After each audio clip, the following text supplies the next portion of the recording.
Walter entra por primeira vez nunha das celas do vello cárcere de Lugo, onde estivo preso o seu sogro, un reputado abogado monfortino. Chamábase Víctor Martínez e o seu único delito foi loitar coa palabra no golpe franquista. Ese es el señor abogado republicano. Tan inocente que era y ingenuo. Se entregó voluntariamente. Se podía haber escapado tranquilamente, pero se entregó. Mire, yo soy inocente. Foi encerrado nesta prisión da que nunca máis saiu. 3 meses despois fusilárono. Tiña 27 anos.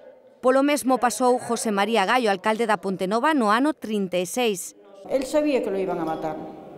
Sabía que lo iban a matar e incluso tenían pensado fugarse. Nesta carta relatou durante o seu ingreso no penal como nin sequera lle deixaron despedirse da súa familia. Poucos días despois de escribila, matárono e a súa familia foi perseguida. Los hermanos tuvieron que marchar para Buenos Aires con la gran pena una vez que terminó la guerra, porque aquí no podían estar y estaban con miedo de que los fusilaran. Na cela número 33 pasou o seu particular inferno o doutor Vega Barrera.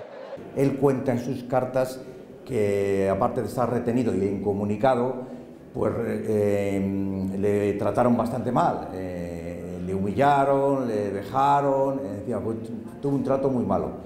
Son só algúns dos nomes e historias dos 9.000 presos que pasaron por esta cárcere durante a guerra e a posguerra por motivos políticos.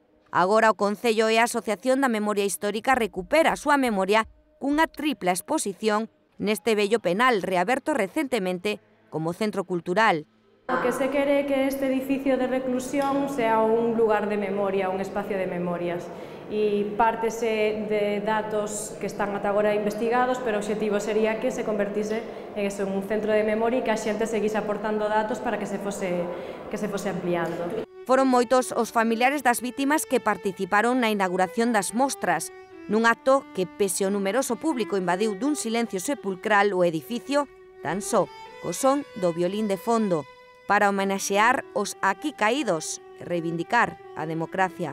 Por iso, hoxe estamos aquí para revivir e que non caiga no esquecemento o noso pasado. Creo que como sociedade non nos lo podemos permitir. Hoxe é un día luminoso porque neste espacio de dor, de falta de liberdade, por fin se abre a cidadanía cheo de historia e de memoria. Presente entre o público estivo tamén o antigo rexedor da cidade e impulsor deste proxecto. Foron moitos anos, pero ao fin conseguiuse. A todos eles, a todos os que traballaron aquí, os traballadores, a empresa, os arquitectos, moitísimas gracias. Este trío de mostras permiten ao visitante adentrares non só na historia da represión vivida nestas paredes, senón tamén coñecela desde unha visión contemporánea grazas ao traballo de 13 artistas galegos. Colaborar neste proxecto foi emocionante, porque hai moita enerxía en todo o proxecto. Traballamos nun espazo con unha gran carga emocional, como este cárcere. Entón, foi un proxecto, a verdade, que para mí moi sensible.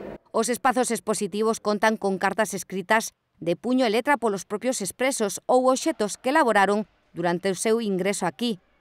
Ademais, o público poderá sentirse na súa pel coa recreación dunha cela daquela época e sons que lembran o sufrimento vivido neste espazo pensado para 140 reclusos e que co golpe de Estado chegou a albergar 900. Unha nova oportunidade, sen dúbida, para que calquera persoa se achegue a visitar Lugo e coñecer mellor a nosa cultura e a nosa historia. As mostras poderán visitarse libremente ata o vindeiro mes de novembro nos horarios de apertura do centro.